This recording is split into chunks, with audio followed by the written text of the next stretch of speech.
So that gets into the next piece of communication and structure and terminology. And it's this idea of shot scaling. I did not make this up. I got it from SAVI Basketball. I think it's a more common practice in basketball than it is in lacrosse.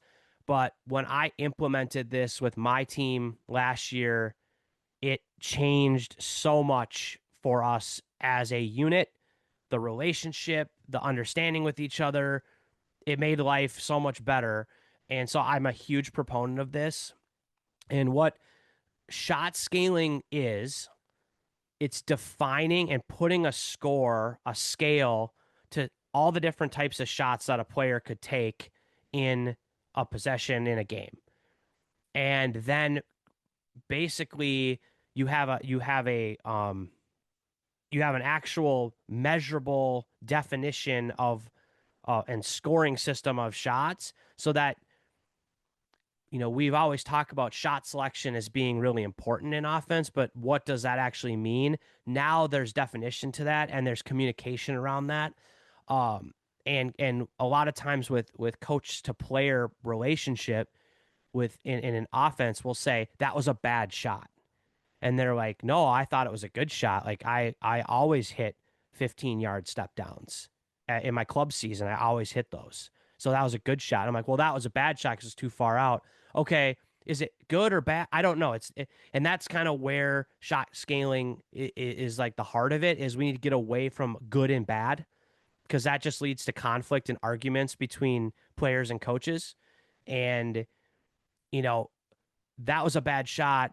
Player hears you don't believe in me that I can hit those shots versus that was an 8, that was a 7, that was a 6. Okay, it's just objective. It is what it is. Um, so get away from the idea that shots are good or bad and they're just on a scale. And there's better shots than others in situations, but situation, player, circumstance all plays a part in how that gets scored. Um, and getting on the same page about shot selection and creating a rating system that allows you to communicate with your team. It allows you to watch together and figure out, get as you close that gap, like being able to rate and be kind of consistent in that. It allows you then to say what you're looking for and kind of what's acceptable to take in your offense. So you can have you can have something like we're looking for these scored shots. And then you can start to work through that.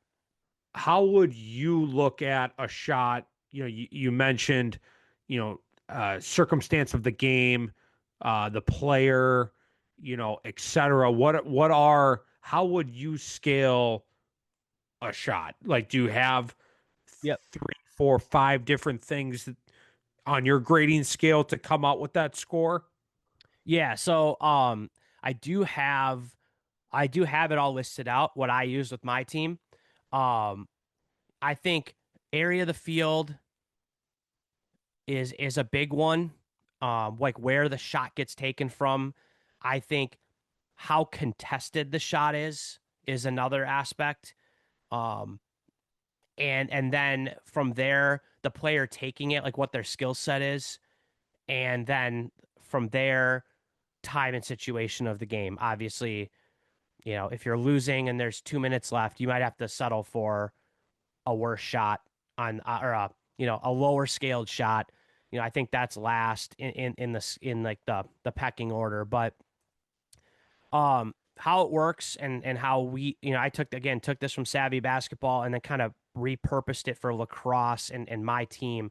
But shots are rated 1 to 10, uh, 10 being perfect, and shots get rated. It'll be somewhat subjective because how I see it might be viewed. You might view it differently than me.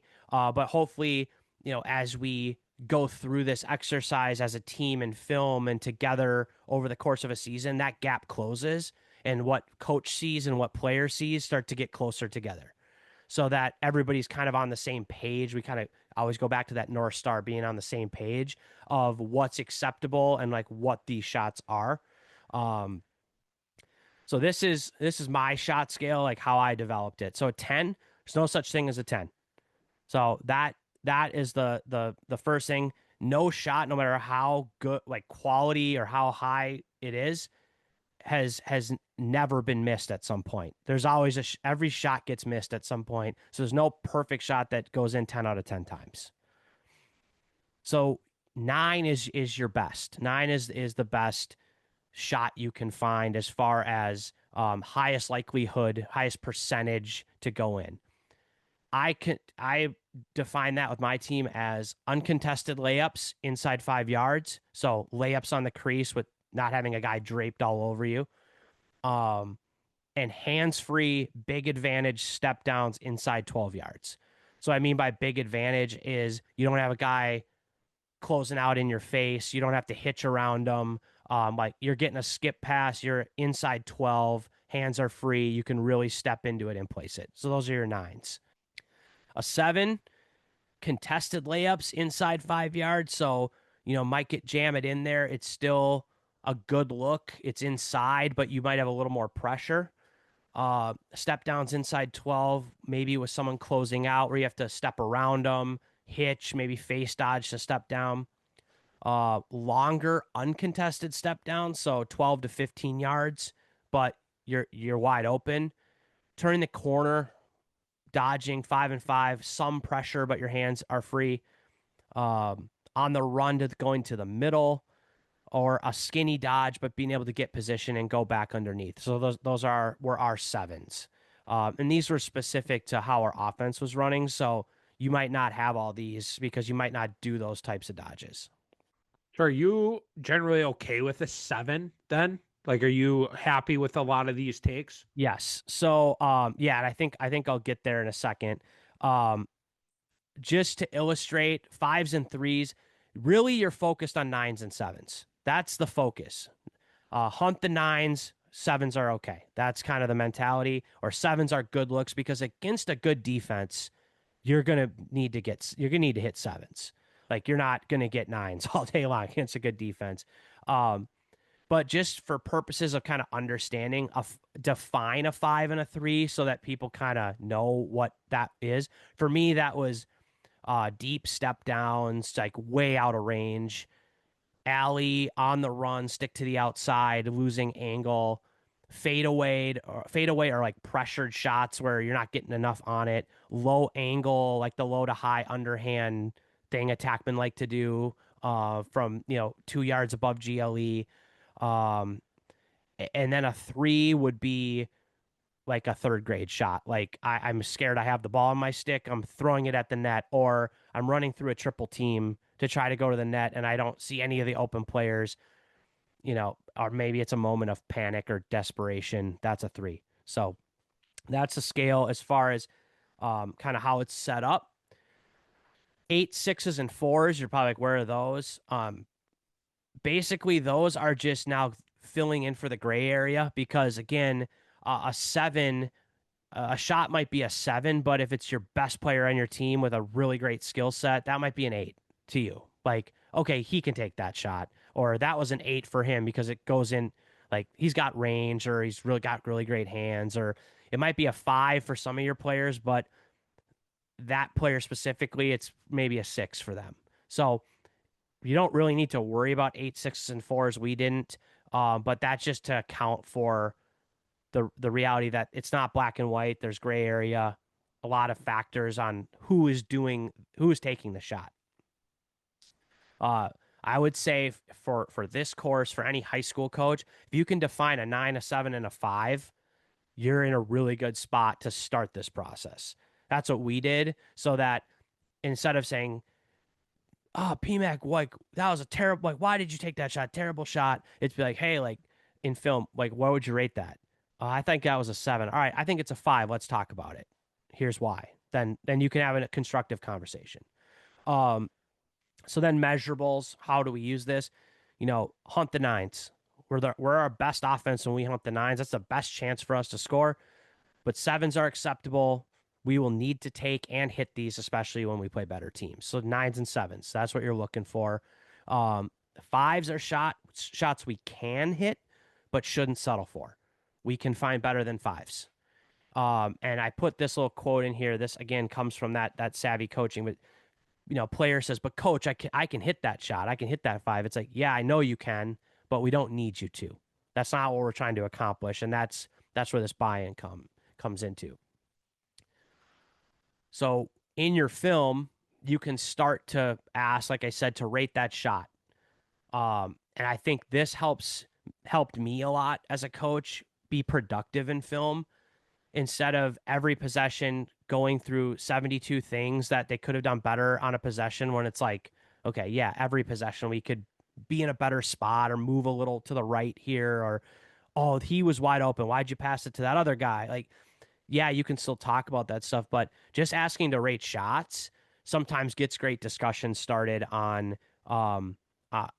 this in film and being a better offense. And the way I kind of was told is, if you can turn some of your fives into sevens every game, you're going to already be a better offense. If you can take five less fives and take five more sevens, you're going to score more goals and win more games. So it's like a great way to, before you fix any, we're going to run a 1-3-2 now instead of a 2-2-2, or we're going to mess with all this stuff. Just shot selection and changing fives to sevens could be a great starting point. Any questions on that, PMAC, or anything to add? Like I said, I didn't really know where to put this video, and I think there could be an hour's more conversation about this, but I think it's just important to like understand around, like, you have to define this with your team to understand like what types of shots are you okay with them taking, and that's going to help you design the offense you want to try to get those shots. I think this is a great spot, right, to have this conversation. Like I kind of said earlier, this is something that I've heard talked about in various ways. Not from the basketball perspective, but different college coaches defining it. We have a similar conversation around shooting, and I think this is kind of a two-way street too. Of your top players, right, might be settling for fives, right, and they're getting double digit shots, a lot of the games, and on the other side, maybe your depth players. I think I've seen of where they're in a position, hands are free from 12. Okay, that's a seven. We need you to shoot that ball, right? And for whatever reason, maybe they're younger, maybe they're lower on the depth chart, right? They're not taking that shot. It's like, hey, we need you to take that shot, Yep. right? We can't have our number two and number one guy on the depth chart, if you will, right, be taking all the shots, right? We can't be leaning on them or deferring to them, right? Every single possession, every single quarter, every single game. Like, if you're in that spot, what we define as a seven, you got to pull it. Yeah. Yeah. And I think in one of the previous videos, you had mentioned on the defensive side, kind of on your structure and terminology of, as a defense, you have to be willing. There's got to be shots you're willing to give up. And that's generally what you're going to scheme for those top offensive guys. All right, let's force Johnny to take fives, and we know he'll take them sometimes, but we're going to maybe not worry about number 5 and number 6 on the team. And like you said, they're sitting in 7 areas or 9 areas and they won't take it. You're playing into the hands of the defensive coordinator on the other team that's, like basically just trying to do the opposite of what you're trying to do from an offensive perspective. So I think that's a great point. And building that confidence in the depth guys, the younger guys, that if it's a 7, we want you to take that. And we're not worried about the outcome of the shot as much as we are taking the right shots.